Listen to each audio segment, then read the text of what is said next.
ሙዚቃው ላይ ተዘፈቅን።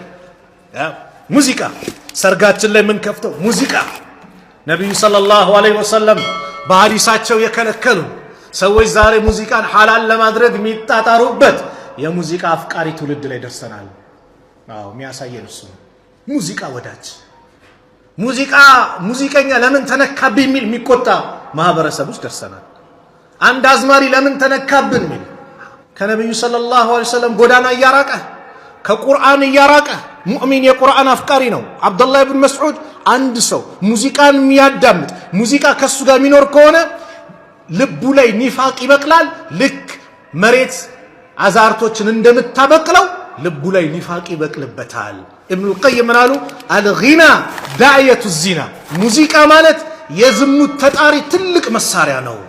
የአላህ መልእክተኛ ምናሉ ለየኩነነ ሚን ኡመቲ ከኡመቶች ይመጣሉ ይኖራሉ አቅዋሙን ህዝቦች يستحلون الحير والحرير يستحلون الحير ማለት ዝሙትን የሚፈቅዱ والحرير حر ልብሶችን والخمر አስካሪ መጠጦችን والمعازف እንደዚሁም የሙዚቃ መሳሪያዎችን የሚፈቅዱ ከኡመቶች ይመጣሉ።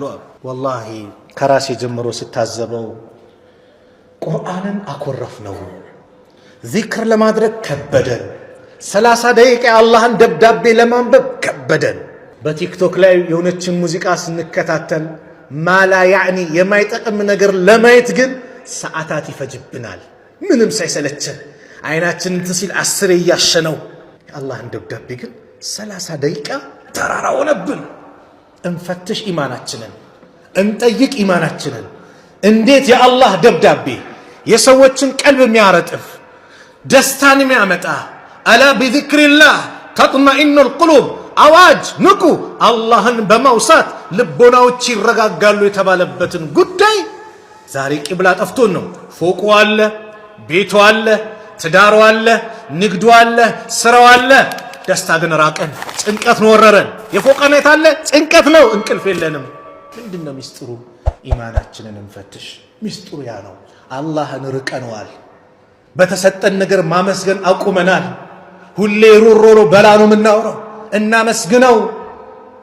የቀን ጉርሱን ያገኘ አገሩ ሰላም የሆነለት ጤናው ሰላም የሆነለት በሰላም ያደረሰው ዱንያን በአጠቃላይ ጨብጧታል አሉ። ታዲያ ሙዚቃ አፍቃሪ ትውልድ አረ ለልጆቻችን እንድረስላቸው። ምን እኛን እያዩ ታዲያ ምንን ይከተሉ? ቤት ውስጥ ምከፍተው ቴሌቪዥን እስቲ አዲስ ይወጣል ልከታተል ስል ልጄን ምን እያስተማርኩት ነው? ነገ ከኔ በላይ ይሆናል። ልብ በሉ ልጆች በዲንም ስታሳያቸው ካንተ በላይ ዲነኛ ይሆናሉ። ካንተ በላይ ጠንካራ ይሆናል። ለምን? በልጅነት አንተ ምናልባት እድሜ ከሄደ በኋላ ነው ዲንን ያስከው። በልጅነት ግን አላህ ወፍቆ ልጅህን ዲን ካስያዝከው ካንተ በላይ ይሆናል። ሙዚቀኛም ደግሞ ካደረግነው ካንተ በላይ ሊሆን ይችላል። ያፍዛላ በልጆች አእምሮ ላይ ባንዴ ነው የሚቀመጠው። የሙዚቃ ትውልድ እንዴት ነው ታዲያ ፈላህ ነው? ወደ ቁርአን እንመለስ። ወደ ነብዩ ሰለላሁ ዐለይሂ ወሰለም አስተምሮ እንመለስ።